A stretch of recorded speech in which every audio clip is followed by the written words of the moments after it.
Gracias por continuar con nosotros. Muchos son los desafíos a los que se enfrentan los inmigrantes indocumentados al intentar cruzar la frontera.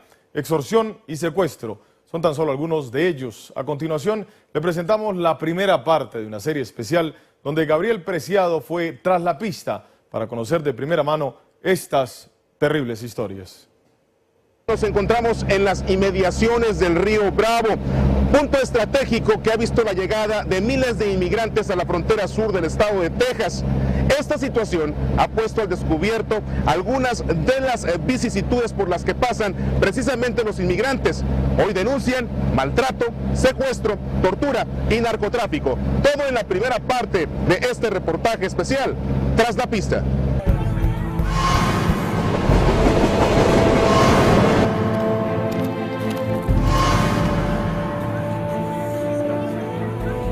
Marta se encuentra en la ciudad más violenta de México, Reynosa, Tamaulipas. Esta hondureña, que viajó acompañada de su hijo Anthony para cruzar a Estados Unidos, salió el pasado mes de julio y al llegar a Tampico, dice, fueron secuestrados junto con otros 19 inmigrantes. Ahí permanecieron 14 días en cautiverio. Yo estaba resignada que ya iban a matarme. A los hombres los golpeaban. Hola, mi mami que yo le gustaba 1000 pesos mi tía Paz y dijo que le iba a cortar un dedo.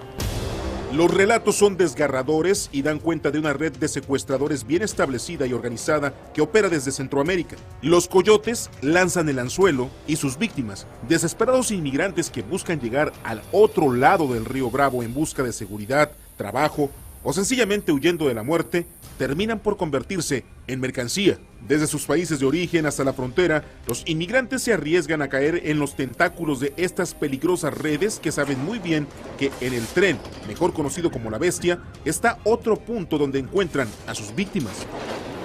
Los traficantes exigen una cuota a los esperanzados viajeros. Si no pagan, los bajan del tren o incluso de los autobuses. Que ahí para arriba ya, mire, tremendo ya. O sea, ahí solo con dinero se puede viajar. Son personas que están extorsionando ahí las... Yo me imagino que están en contacto con el mismo conductor. Marta, desde el interior de una casa en Tampico, Tamaulipas, y los demás inmigrantes eran testigos de la extorsión de los coyotes hacia sus familias. Rezaban para que sus seres queridos pudieran pagar por su vida. Decían, mañana hay fiesta, y ellos dicen fiesta cuando van a matar a alguien.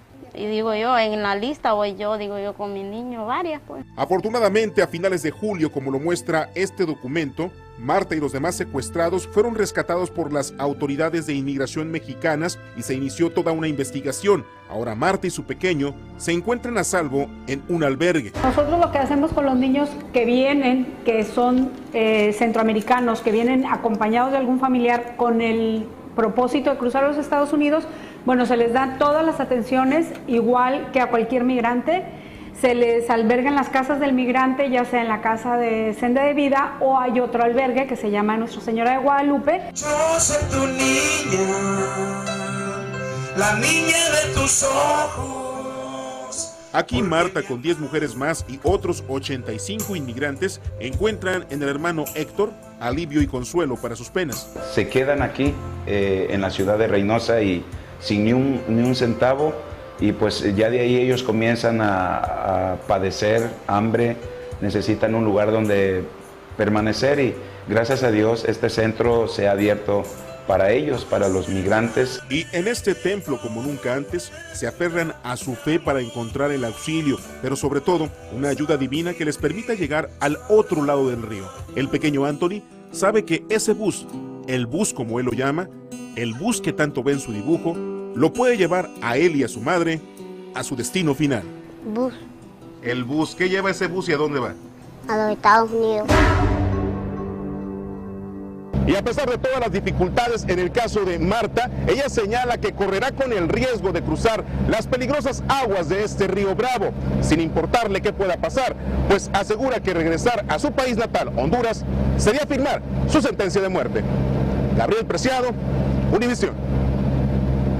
Gabriel Preciado, mañana continuaremos con esta serie y la historia de 4 hondureños víctimas de secuestro y extorsión por presuntos coyotes, todo en la segunda entrega de Tras la Pista desde la Frontera.